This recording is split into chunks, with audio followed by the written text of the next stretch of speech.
Swiggity sorty, let's get that booty. Hey y'all, welcome to another one for another week. It is I, Slim Cognito, and you are at the Slim Cogcast. Yeah, boy. How y'all doing today? Bruh, let me tell you about the week I've had. It's been amazing. It's a lot of stuff been going on. Like, let me just jump right in and talk about what we've been watching. Cause I'm gonna be real with you. Alright, so for this week, first of all, the watch party, we started another little something on the side, and that is Steins Gate, and it's amazing. It's super good, and I'm putting some people onto it. It's a great anime. If anybody hadn't seen it yet, you should check it out. And if you would like to join us, then you might want to catch the first 4 episodes, and then jump right in with us next Sunday, and we'll continue from there. But otherwise, it's an amazing anime. I feel like it's a 10 out of 10. It has everything that you could ever want. It's comedy, there's sci-fi, there's some suspense, some mystery, and just some downright good anime writing. And I said good anime writing because you have to include certain liberties that Japan is going to take with their, how can you say, story material. But if you understand the anime culture, then it's not even gonna phase you. So yeah, go ahead, dive in. And even if you don't, just dive in, give it a chance. But anyways, yeah. Aside from that though, okay, so I watched Attack on Titan's new episode first, cause I just had to know what the hell was about to happen, and it's been kind of crazy, and it's getting even more wonky. But like I said before, I don't mind, cause it's ramping up, you know, and it would be kind of dumb for me to say that it had a normal story to begin with. So yeah, let's roll with that, you feel me? But yeah, shit's still getting good, but they won't conclude it. It's another cliffhanger, kinda. It's like, what else is going on? We've been shown some things, but damn. Whoo, and talk about a slave. My goodness, baby. Goodness gracious. But yeah. Aside from that, let me tell you something. Aside from that, what else is it? Oh shit, I forgot. Oh, I hadn't watched the new Demon Slayer yet. I want to, and the fella's been telling me about it now, and I really want to get in and start it. And I was supposed to start watching like an hour ago, but I got distracted and then I got hungry. so I'm probably gonna watch it after I get through recording this. Cause it's getting real right now. My favorite Hashira is over there looking bad because of what happened last episode. I ain't gonna say it because I don't want to spoil for nobody. But what they did with my Hashira last episode got me a little pissed off, and I don't like it. But we're just gonna have to see what happened. Oh, Uzi-san. Why they gotta do this to you, bruh? They better not do it. Oh, I'm scared. Okay, y'all gotta forgive me. Alright, cause they already did one of my boys in, you goddamn. He wasn't my favorite, but I ain't wanna see nothing happen to him. And they made it happen to him, and I don't want them to make that happen to my boy. Come on, man. He got too much to live for. He got wives and things. Shit. But anyway. Man, look. As I compose myself. Next, the thing about I'm trying to make some space to watch Peacemaker. I really am. I'm interested because John Cena did a good job with the movie, and the movie was good. So yeah, I'm interested in that. Also, bruh.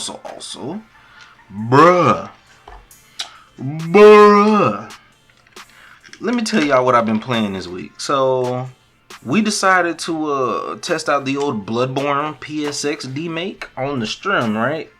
Been waiting on that, been watching that, been anxious about playing that. And it was actually super fucking good. I can actually talk about this ad nauseum without spoiling because old game, and plus it's not the whole Bloodborne game.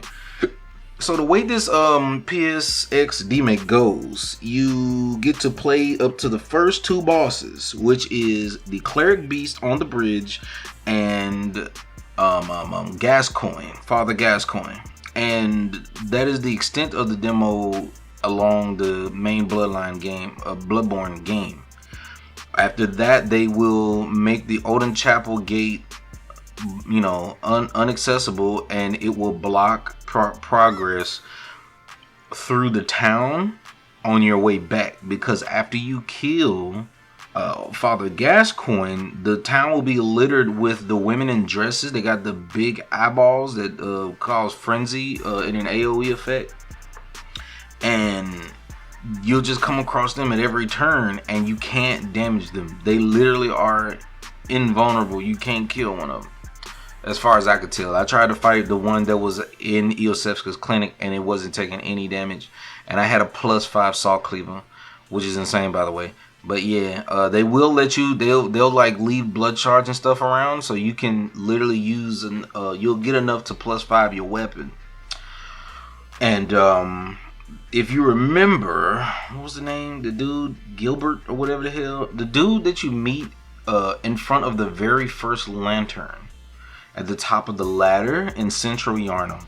He's the guy that gives you the flamethrower and the means to progress when you first speak to him.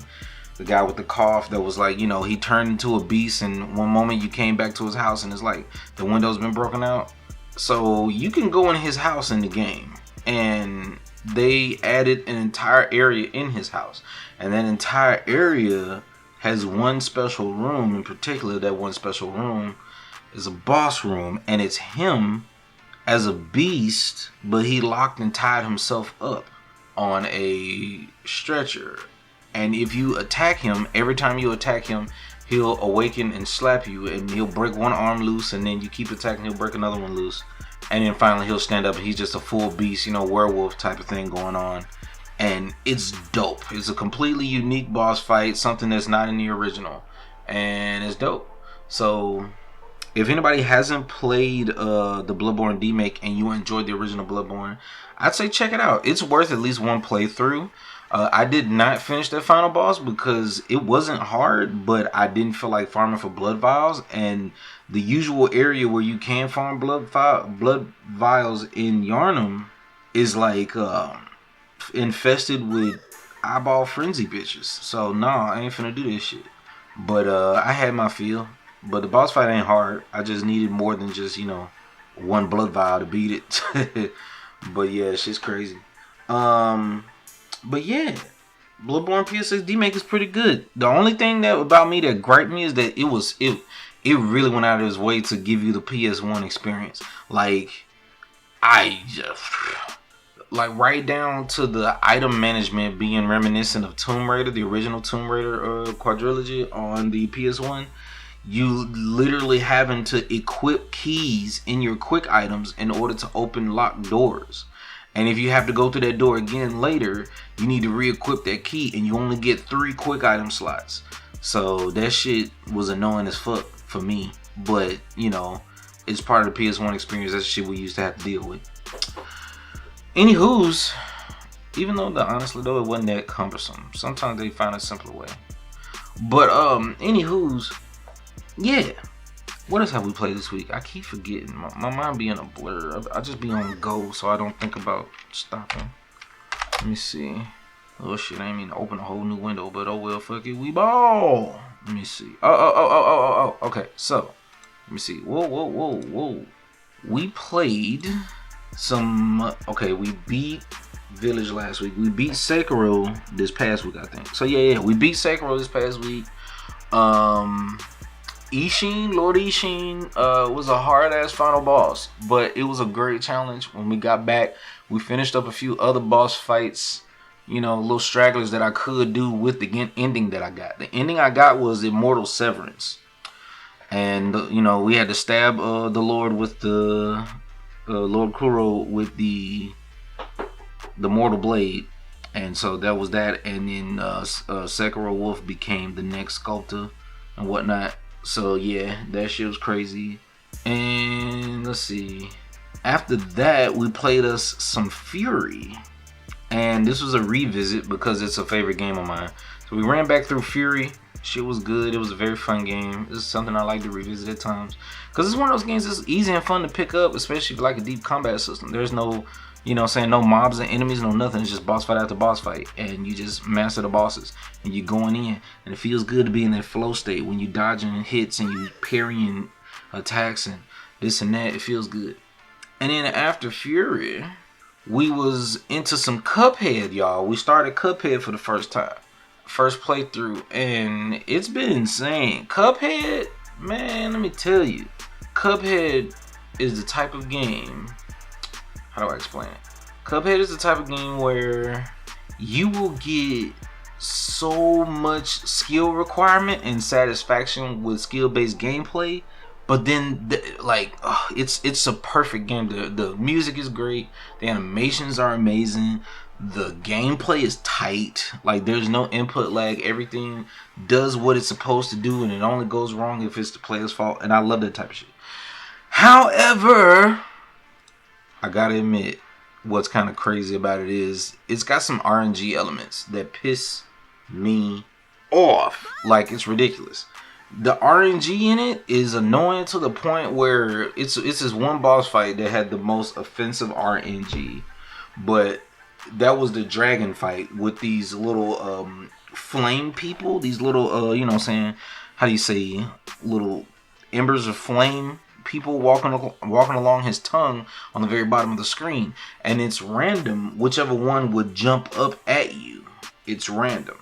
So I'm just like, hell no, what the fuck, how? And it ended up being, hell yeah, let's fucking go. Because the reason I hate RNG is if it makes me obsessive and I want to beat the game, because I know that's a cheap way to add difficulty, and I want some good shit. I want to go in, man. And so I ended up becoming obsessed with it, and then ultimately frustrated. So fuck that boss fight though. But yeah, that dragon was bullshit. The only other RNG bosses so far were the roller coaster dude, the clown guy, and that had a bit of RNG in it that was a little annoying with the horseshoes. But the lightest form of RNG so far was the guy on the boat, and then eventually the boat comes alive and attacks you. His got a little bit of RNG with the way that the barrel goes, but it's not so much where it's like unbearable RPG. It's not unfair. There's a lot of telegraphing, and you can manipulate, you know, the outcome of it fairly easy. So yeah, shit was good. Yeah, so the biggest thing that we just started last stream, which was on Saturday, we started Dying Light 2 Stay Human, and it's been going, honestly. It's not unlike very similar to the first Dying Light.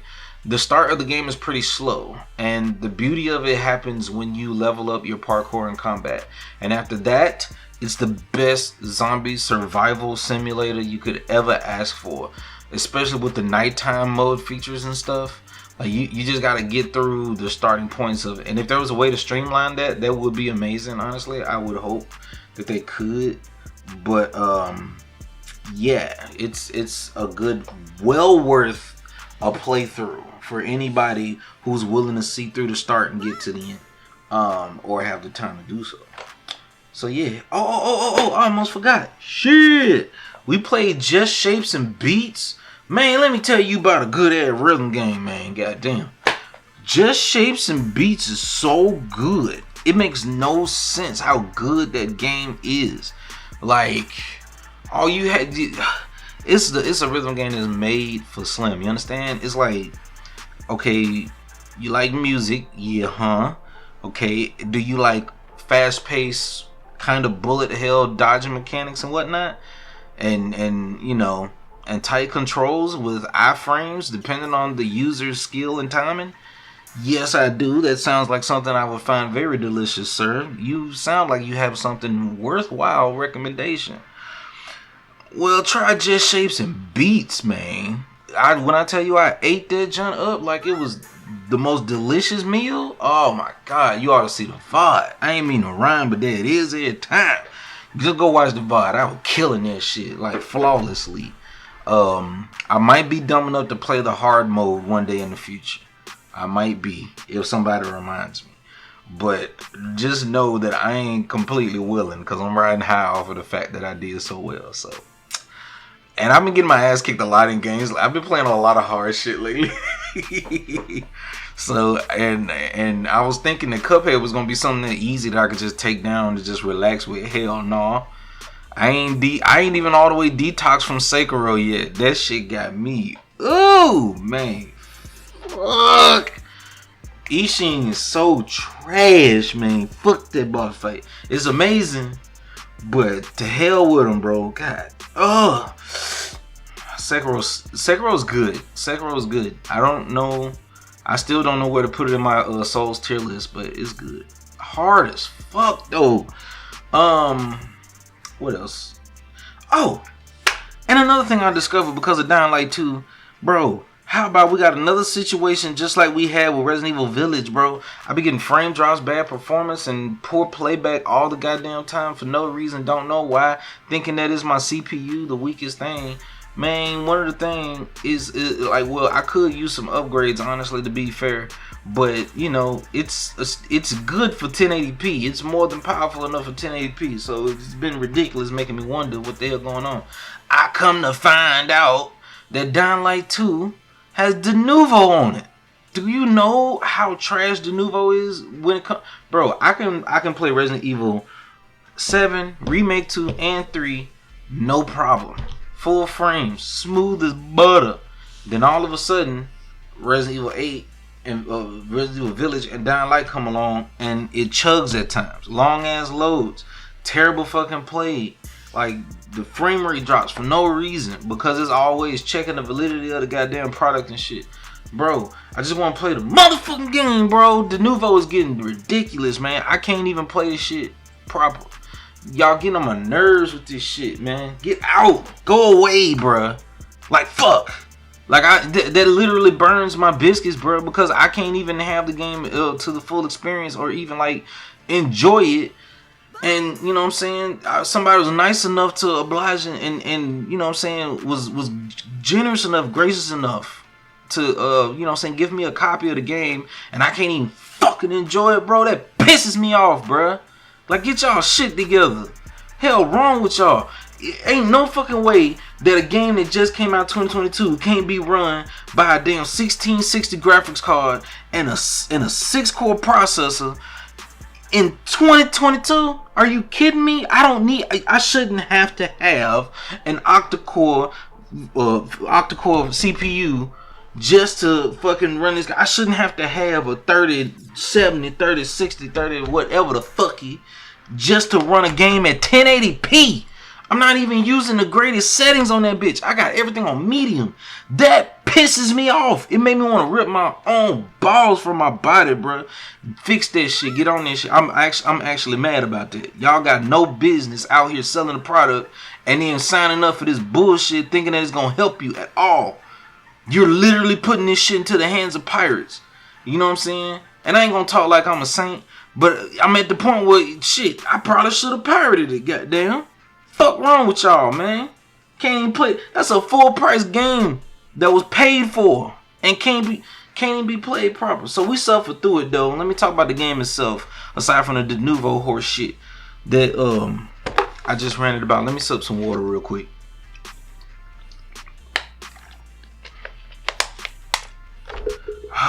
So anyway, the game itself, though, it's like I said, very akin to the first Dying Light. You have to build yourself up first. But even though this start of the game is a little more graceful than the first, and there's more story going on, you're gonna hit like a little mark of sleepy. You know, like in RPGs, the moment where you get tired because you're so relaxed at these calm, open, you know, the start of a lot of JRPGs and stuff where it's like very slow and calm and, you know, sleepy. So yeah, you gonna get hit with that a little bit because you know you gotta slog through learning new characters, learning the game mechanics and everything. But get past that, okay? I believe in y'all. And suddenly, fucking Dying Light is actually a great sequel to the first game. Like this sequel is amazing because the fact that Kane is infected now and he has to stay in the light or at least be in the vicinity of UV light in order to prevent him from turning into a zombie.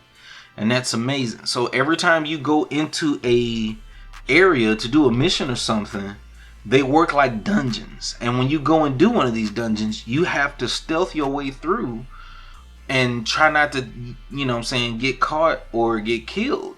And you have a limited time because you need to be around sunlight or UV light. So if you are in a dungeon and you take it too slow because you want to stealth around and never get caught, you're likely to get fucked up. But if you at least got something in combat, you can fight off the few encounters that you do mistakenly startle. But it's still amazing. And don't forget, you gotta loot while you're going too. Everybody that you kill is lootable. And there's several bags, chests, things, items, stuff to open and check out. So you can spend too much time looting as well. You know what I mean? It's a lot and it feels great. It feels intense. And you have to make it back out before you turn or get around some UV lights. So it pays off to have like the checkpoints and things and some good parkour, to get you from A to B in a timely manner. Me personally, I find that once you at about 2 minutes until infection, and they'll show you the timer right on the screen. When you're 2 minutes to infection, I feel like that's the best time to just book it and just say fuck it and go.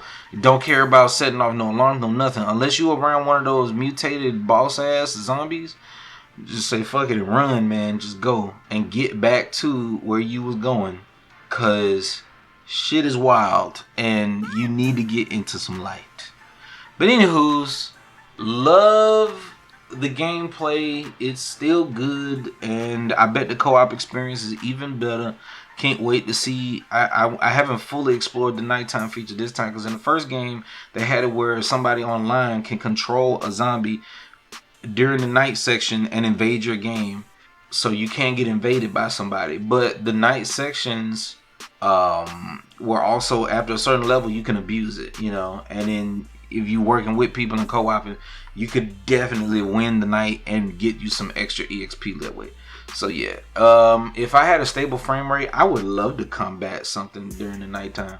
But since we gotta play with De Novo, let's just slide on and try to use stats to win the game for us. So and weapons. So that's going to be the plan, and we'll be rolling with that.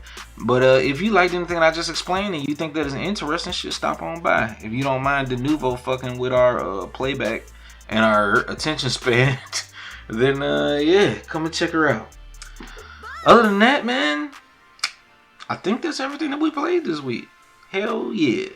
It was an amazing week, man. I feel like it. I feel weird. I feel like I'm in this transitional period in my life and I should be happy about it and just accept it. But I don't know. I guess I'm happy. Anywho's, let's get into the news so y'all won't lose. That was terrible. Oh, fuck it. We're going to have to say it with our chest. Fuck it. Alright, anyway. Kotaku, first thing on the docket. Kotaku.com, EA's boss went from calling NFTs the future to running away from them. Now, this guy, Andrew Wilson, called NFTs an important part of the future of our industry. And he's basically been doing everything he can recently to cover himself up. Probably since the NFT crash. Because a lot of people bought into NFTs. And then that caused the people who was making hella money off of these new people buying in to pull their funds. And effectively lowering the value of NFTs overall and crypto and all this other stuff.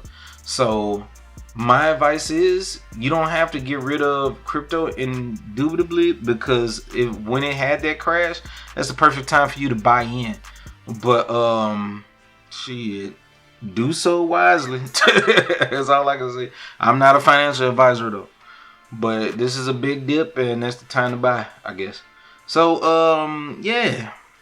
Other than that, shit. Dude has just been Andrew Wilson. It's kind of funny because he said right now it's not something we're driving hard on. Giggity. Brad had a nerve to say anything that brings more people in and engages those people for more time in a context with the extent that I think it's a good thing over time. He says, I think that is the very foundation of our live services. I think the play to earn or the NFT conversation is still really, really early, and there's a lot of conversation and there's a lot of hype about it.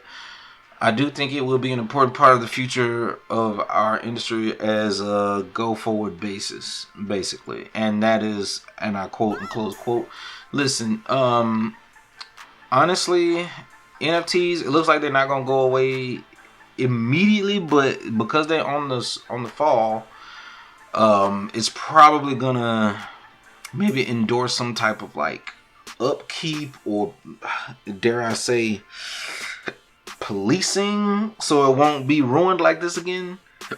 Because let's be honest, crypto and shit be like surrounded by a whole bunch of other nefarious things, and therefore, because of the association, it's no regulation.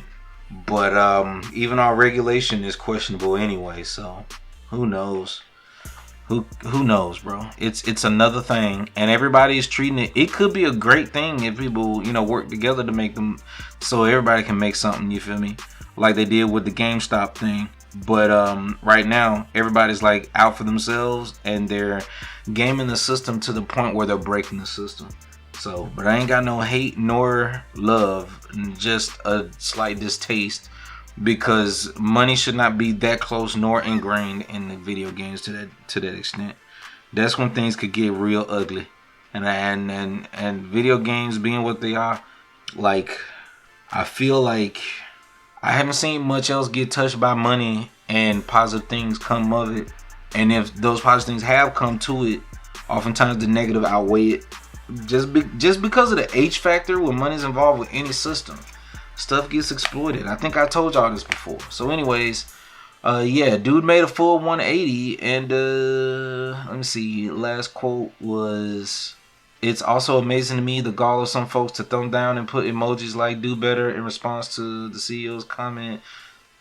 Woohoo, so for the next round of Squid Games, let's play will your employee badge give you access to or not in 2022? And basically, bullying works on the internet. Next thing on the docket, RespawnStation.com. Sony acquires Halo and Destiny developer Bungie. This is weird and exciting and tantalizing and arousing. The fact that, like, in a world, if you told me, look, how many times have I gone here? If you told me 20 years ago, 20 years, you told me 15 years ago that Activision would belong to Microsoft, and Bethesda will belong to Microsoft, and told me that Bungie would be bought by PlayStation, I wouldn't believe you for a lick, not for a minute.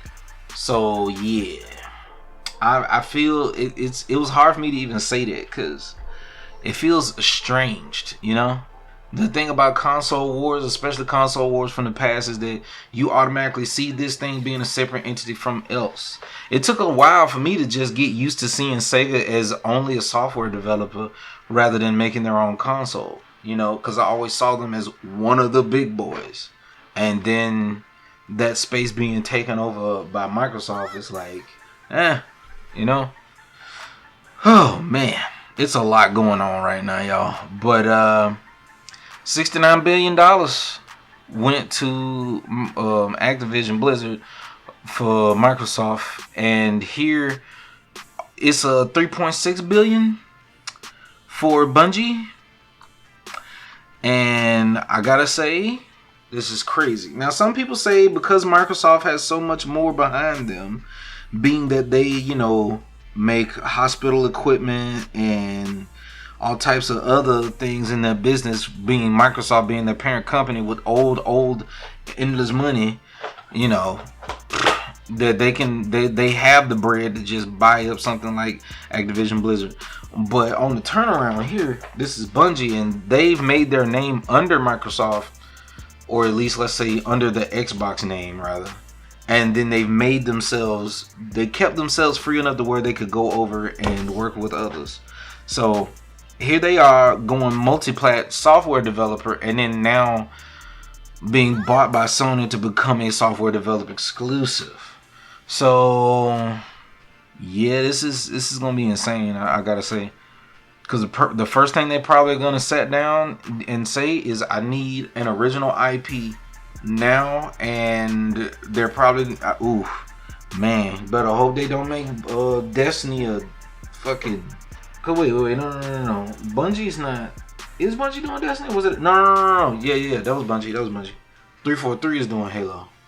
So yeah, Bungie, man, if Destiny becomes exclusive, that's gonna rock some people's worlds. But also, this could be a good thing, because Destiny has been needing some funding and some in-house help with bigger teams in order to keep that game running. Because Destiny grew to a disproportionate size, and it's a lot of people that really love that game, and it could be something amazing probably by the third. I ain't gonna lie, because I feel like the first and second one is not enough. I'd be willing to play Destiny 2, but in terms of an MMO and features involved, I feel like it needs a little bit more, and they could draw some inspiration from other MMOs and design choices in them. But anywho's, next thing on the docket, NintendoLife.com. Nintendo says it won't compete with Microsoft and Sony in an acquisitions arms race. Our brand, quote, our brand was built upon products crafted with dedication by our employees. And that was the words of President Shuntaro Furukawa. And honestly, he's got a point, you know. Most of the developers that we know more familiar with, you know, we attach them to the games that they made, and I don't know anybody that's more adhered to the games they made than the third-party developers that made first-party games for Nintendo. And it's astounding. You know, we like, it's a visible difference in all the styles of the games that were made, and the quality is consistently there. From Metroid Prime to Oracle of Seasons, Oracle of Agents, and Minish Cap Zeldas, to which those were Capcom, to even the most latest Mercury Steam that made Metroid Dread the best 2D Metroidvania since Super. And it's like, well, I'm gonna say the best Metroid since Super. I won't compare it to all Metroidvanias, because things have evolved in some crazy ways. But in the lane of being Metroid itself, it's a masterpiece. And honestly, Nintendo's right about doing that. Quality over quantity, basically. So yeah, they're more about the arts, which is strange to say, seeing as they did some bullshit this week. And I'm about to jump into that too on the very next and last article on the docket. But basically, the last quote is, we really have a hard time imagining which of the big ones they could even be interested in buying. Nintendo will always stay Nintendo. The company's always relied on first-party games, and I don't see any reason why they should change. So, yeah, there's that. Hey, I feel like they can make the decision, especially when you resting on the laurels of Pokemon and Mario. You ain't got to do shit. You ain't got to buy shit. You got Zelda, son? Zelda? You have the mother, father, uncle, auntie, and grandmama, granddaddy of video games and video game characters on your team. You don't need shit. Well, now what y'all need to do is develop a new fucking console, because the Switch is old. And officially this week it has surpassed the sales of the Nintendo Wii. So let's get to work on some new hardware before this Steam Deck just starts slapping y'all in the balls. We need something. Give me some. Come on, man. Y'all can do it. The tech is there and it's possible. Don't worry about it. If it's got to be a little bit heavier, then cool. Let it be a little heavier. But just, you know the threshold. Don't go too far. We don't want the women to have to be fucking bodybuilders to hold this bitch for more than 3 hours. Just make us a solid experience that can keep up with the modern day of gaming. You can do this. I know you can. Microprocessors are insane right now. Get on it. Like, for real. I want to see Nintendo to get back to literally going blow for blow in the ring. Don't get left out like it's a tag team match on a Saturday night and it's a newbie in the ring. Y'all old school. Y'all old heads. Show these motherfuckers how to tussle.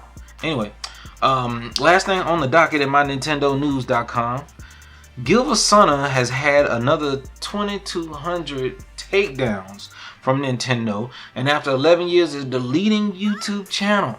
GilvaSunner, for those that don't know, was a guy who single-handedly uploaded a whole slew of classic 8-bit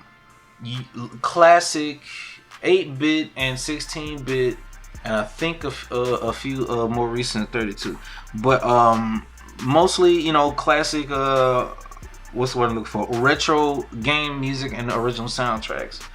And it was an amazing channel. It was my go-to channel for 11 years. Before he made GilvaSunner, he used to be Silver Gunner, and then he got hit with copyright strikes and he had to delete that channel. Now he's lost this channel after 11 years, and it's ridiculous.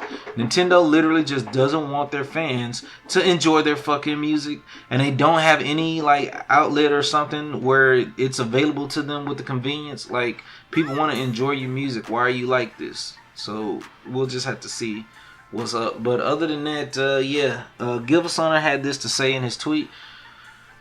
Well, there's a series of them, but the last one, he said, I want to thank you for the 11 plus years of support or more if you follow me before this account. If the many nice messages you shared with me, it's been truly amazing to see the VGM scene grow so much. Please keep supporting the composers and community. And yeah, there you have it. This dude single-handedly helped people get into retro original soundtracks. Like, I'm pretty sure there's plenty of people out there that because of him found so much good music through his channel. Like, I've gone back to that man's channel just to listen to the Illusion of Gaia soundtrack on a regular basis, bro. Like, just because I feel good on a random day, or like the Final Fantasy VI soundtrack, or, you know, just a bunch of good stuff. He just had so much. Everything was there. And it pisses me off, like, man. But either way, it's been a good week and a good time overall. So I'm not gonna let this consume me with rage, but it do piss me the fuck off. But let me calm down. It's been an eventful week, y'all can tell, and you're welcome. You got a damn near 40-minute episode this week. But shit's been crazy, and yeah, so I guess this is where we wrap it, and I'll let y'all know, cause I wanna watch this Demon Slayer episode. I heard it's hype, and I heard it's gonna piss you off with another cliffhanger. That's all I know about it, and I'm mad. They better do my boy like this, man. Okay. I'm gonna get y'all out of here. No, just don't forget to check out the podcast over on the YouTube if you want to see the video version. They come out every Monday, you know what I mean? And we stream every day except for Sunday and Monday over on Twitch at Slim Cognito Entertainment. You can find us from 1 p.m. Central all the way down to whenever the hell I feel like stopping. As Eminem said, till I collapse. And yeah, so I don't know what else to say except for always remember the channel motto: intentions are the most important. Actually, nothing but loud and words don't mean a damn thing. Y'all take care of yourselves. And peace.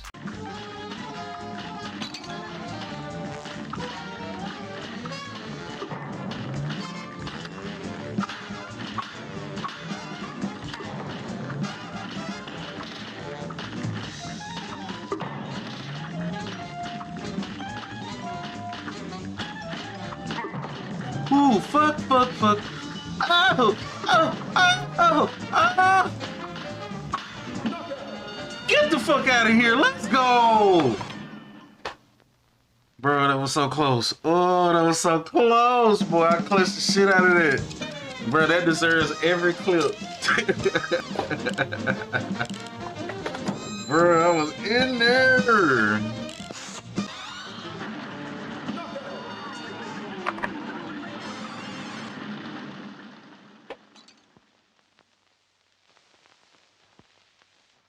Hey Sam, how you doing? I'm just mad right. Gummy, can you please give Sam a shout out? I'm pissed off. Pleased with the progress that we've made here. From this point on,